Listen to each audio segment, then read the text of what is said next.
Crick 7 adjusted his bioluminescent scales for the third time in 5 minutes, their nervous purple glow betraying exactly how terrified he was. The Galactic Military Academy's infamous Predator evasion course loomed before them like a mechanical nightmare, all twisted metal corridors and sensor arrays that could detect a heartbeat from 3 kilometers away. "Oh, this is just fantastic," muttered Vex 9, her tentacles curling into anxious knots. "They tell us we're training to become elite soldiers, and then they throw us into a death maze with the most notorious predator species in the galaxy." "Technically," chirped Zim 3 in his annoyingly optimistic voice, "humans aren't the most notorious predator species.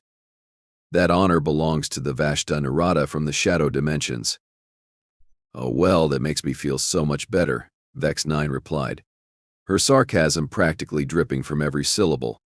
"At least the Shadow Demons have the decency to kill you quickly. Humans? They play with their food." The other cadets in their squad, Pip 4, Nex 8, and Grok 2, huddled together like frightened younglings. Which, if Crick 7 was being honest, they basically were, fresh out of basic training and thrust into advanced tactical scenarios that would make veteran soldiers wet themselves. "Listen up, meatbags." The voice of drill instructor Yax-Prime boomed across the training facility.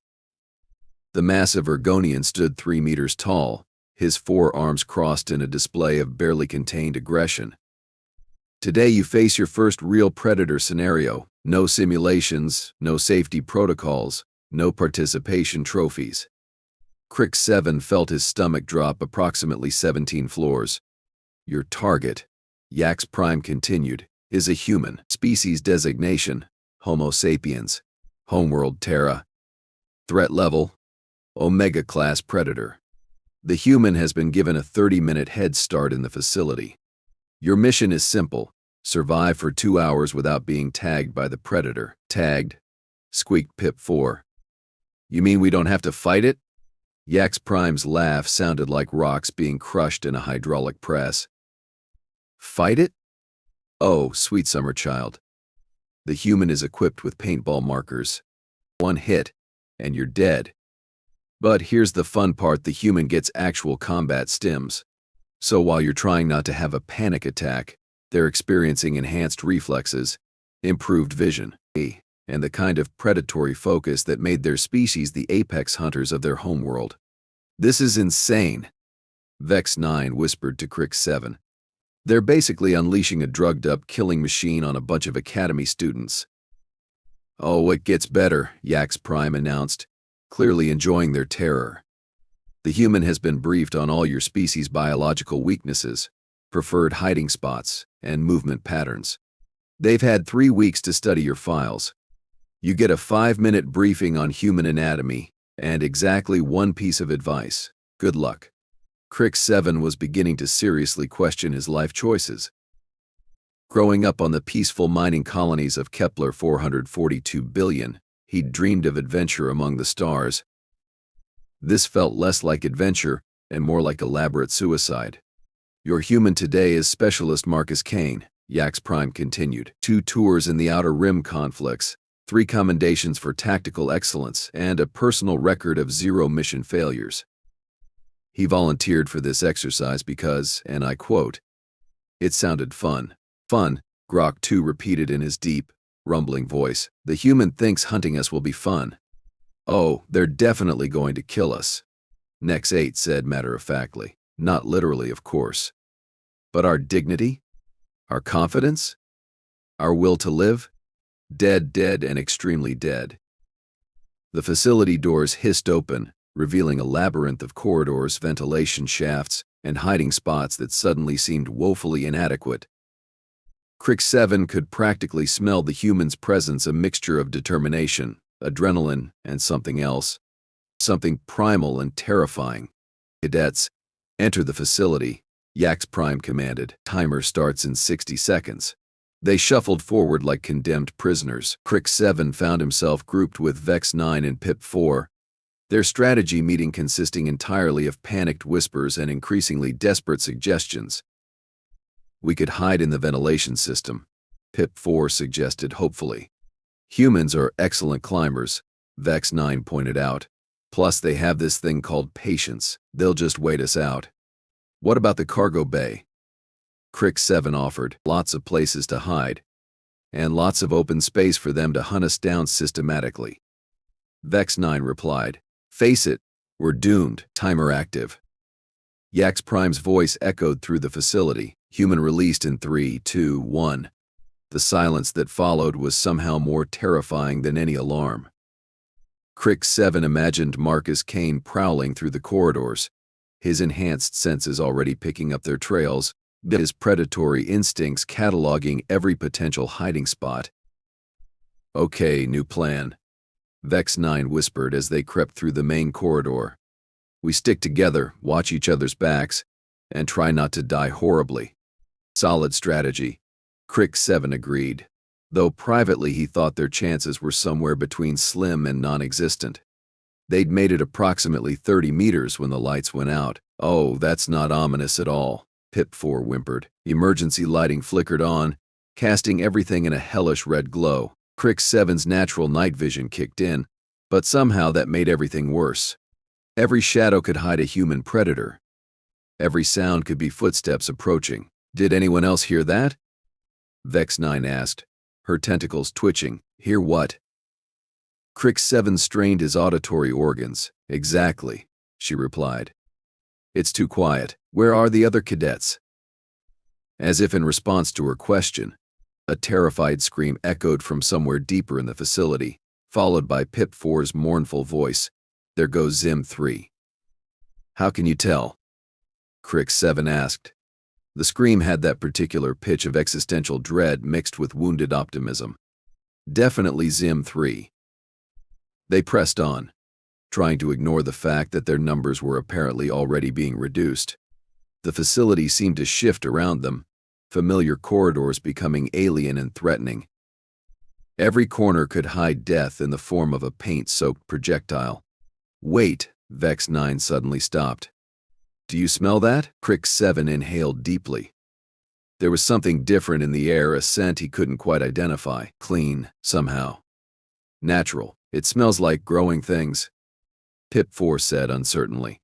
Plants, Vex 9 realized. It smells like plants, but there are no plants in the facility, Crick 7 pointed out. It's all metal and synthetic materials, unless... Vex 9's eyes widened. Unless the human brought something with them, what could they possibly bring that would smell like plants? Their question was answered when they rounded the next corner and nearly walked into what appeared to be a floating bush. Crick 7 blinked rapidly, trying to process what he was seeing. The bush was roughly human-shaped, covered in what looked like local vegetation, and moving with purpose down the corridor. What in the seven hells is that thing? Pip 4 whispered. I think, Vex 9 said slowly, that's our human. The bush thing paused, as if sensing their presence, then turned toward them. Two very human eyes peered out from between the leaves, and Marcus Kane's voice drifted from the greenery. Well, what do we have here? Run. Vex 9 shrieked. They scattered like startled prey animals, which, Crick 7 realized with crystal clarity, was exactly what they were. Behind them, he could hear the human's laughter, not cruel or malicious, but genuinely amused, as if he was enjoying a particularly entertaining game. This is insane. Crick 7 panted as they took cover behind a maintenance panel. How was he moving so quietly while covered in plants? Ancient Earth camouflage technique. Pip 4 said, his voice hollow with defeated understanding. I read about it in xenobiology class. Humans used to hunt megafauna by covering themselves in local vegetation. You mean they used to do this for food? Vex 9 asked. Horrified. For food, for war, for sport. Pip 4 continued. They called it ghillie suits.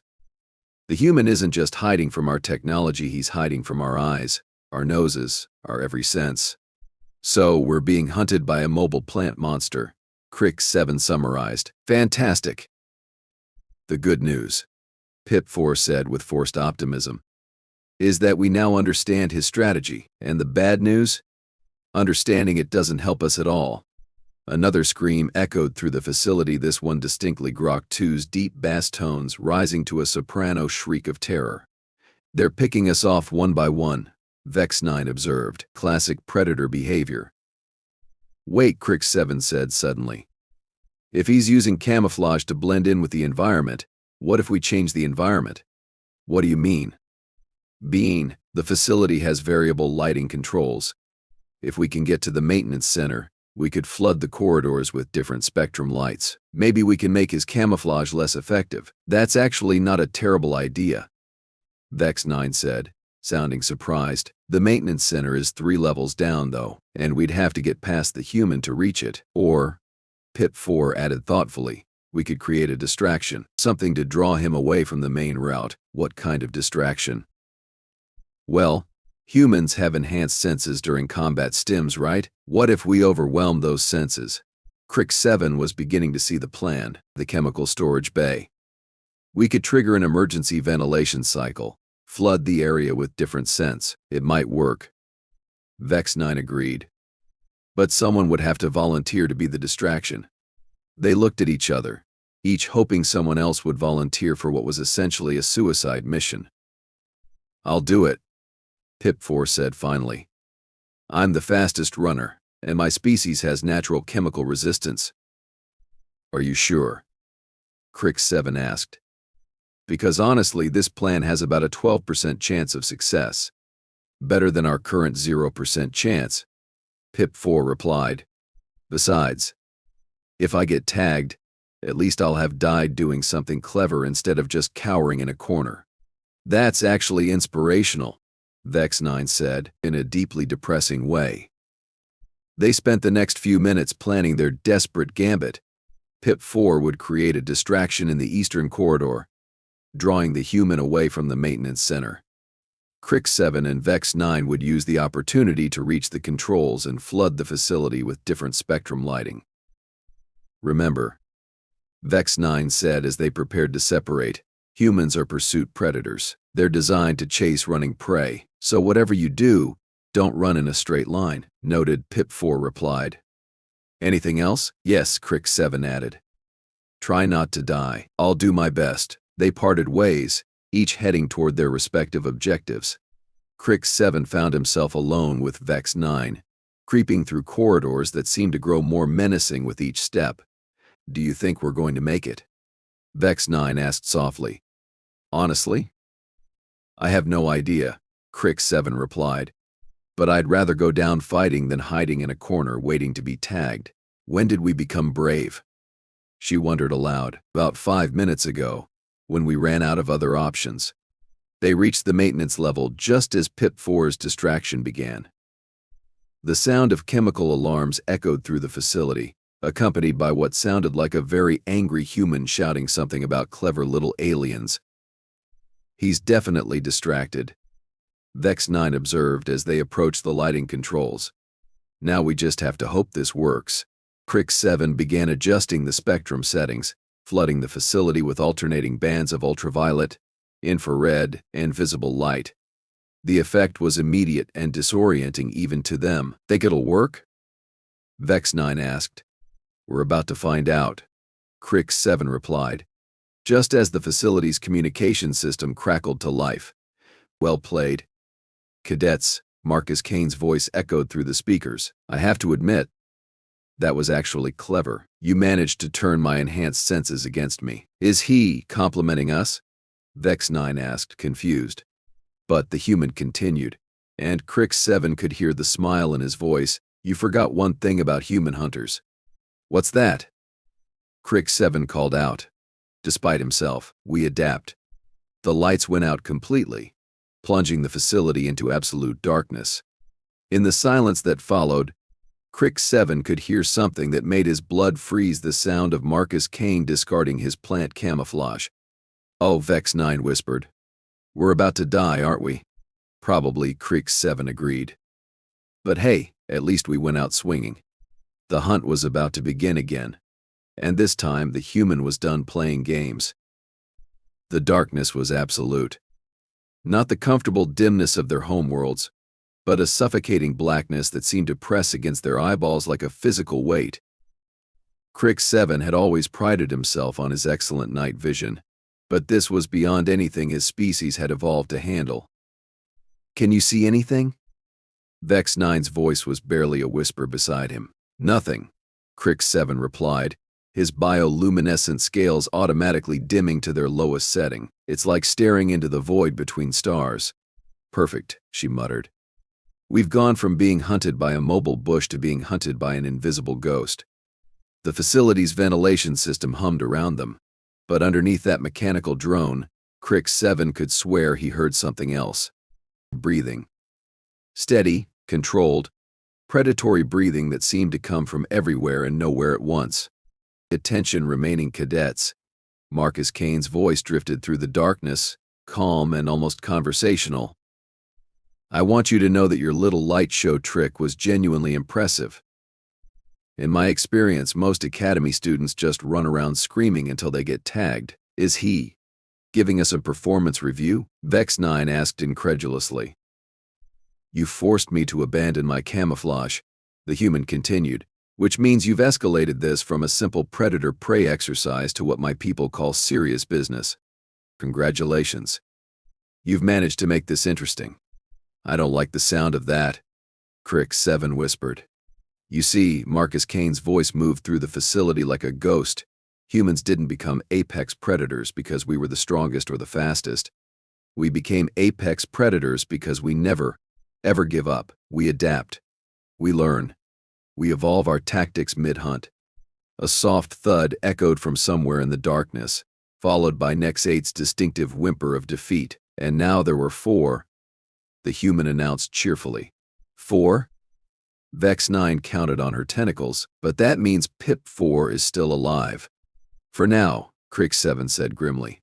"But how long can any of us last against something that hunts by sound in complete darkness?" "Longer than you think," a new voice whispered from directly behind them. They spun around to find Pip 4 crawling toward them, his small form barely visible, even at close range. "I've been following the human's movement patterns," he said quietly, "and I think I've figured out how he's navigating." "Please tell me you have good news," Vex 9 pleaded. "I have news," Pip 4 replied carefully. "Whether it's good depends on how you feel about potentially insane plans. At this point, insane is our middle name," Crick 7 said. "What did you learn?" "The human isn't using enhanced technology to see in the dark. He's using something much more primitive: echolocation. He's clicking his tongue and listening to the echoes." "Humans can do that?" Vex 9 asked, horrified. "Apparently some of them can learn too. But here's the thing: echolocation has weaknesses. It can be confused by multiple sound sources, disrupted by certain frequencies, and it requires concentration." "So what's your insane plan?" Crick 7 asked. "We turned the facility into an audio nightmare. Every alarm, every mechanical system, every piece of equipment that makes noise we activated all at once. Creates so much acoustic chaos that his echolocation becomes useless. And then what?" Vex 9 wanted to know. "Then we use our own natural abilities. My species has vibration-sensitive feet. Yours has bioluminescent communication.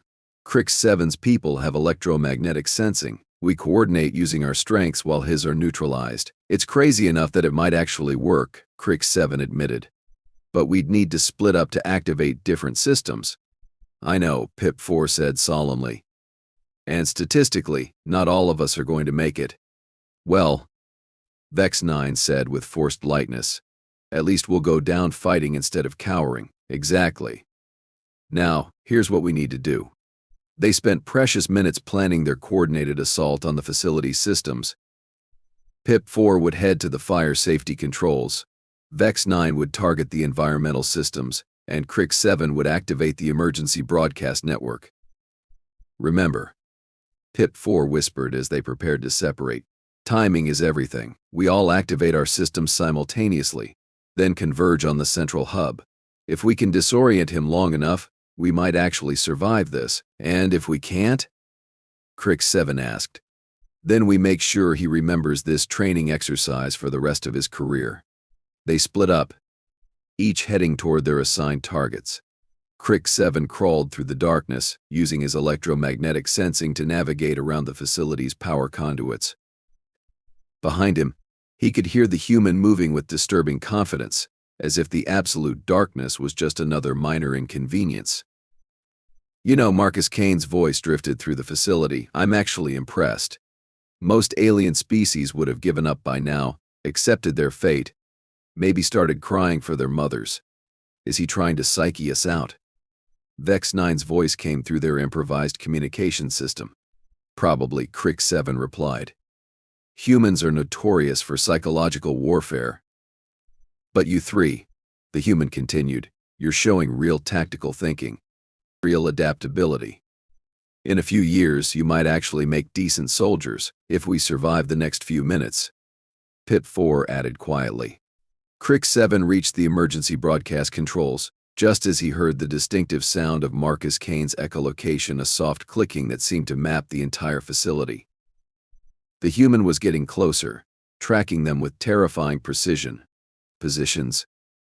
Crick 7 whispered. Ready, Vex 9 reported. Ready, Pip 4 confirmed. On my mark, Crick 7 said, his hand hovering over the activation switches. 3, 2, 1 mark. The facility exploded into chaos. Fire alarms shrieked. Environmental systems roared to life, and the emergency broadcast network began blaring evacuation instructions in 17 different languages. The cacophony was overwhelming, even for them. Did it work? Vex 9 shouted over the noise.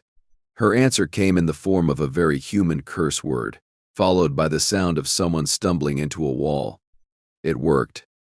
Pip 4 called out triumphantly. He's disoriented. He's disoriented. Don't celebrate yet. Crick 7 warned. We still need to. His words were cut off by a new sound, slow, deliberate clapping. Through the chaos of alarms and mechanical noise, Marcus Kane was applauding them. Brilliant. The human's voice carried over the din. Absolutely brilliant. You've just demonstrated advanced tactical thinking, resource utilization, and coordinated team operations under extreme stress. Is he proud of us? Vex 9 asked, confused. You've also, Marcus Kane continued, just learned the most important lesson about hunting humans. What's that? Crick 7 called out despite himself. We're never more dangerous than when we're cornered. The temperature in the facility suddenly dropped 20 degrees. Emergency lighting flickered on, casting everything in that hellish red glow again. And there, standing in the center of the main corridor, was Marcus Kane. But this wasn't the camouflaged hunter from before. This was something else entirely. The human stood perfectly still, his eyes closed, his breathing so controlled it was almost mechanical. Despite the chaos around them, he looked completely calm. Oh no, Pip 4 whispered. I think we just made him angry. Not angry, Marcus Kane said, his voice carrying clearly over the alarms. Repressed. You've pushed me to use what we call hunter mode. Congratulations. You're about to see what made humans the apex predators of Earth. Hunter mode? Vex 9 asked weakly. Complete sensory integration.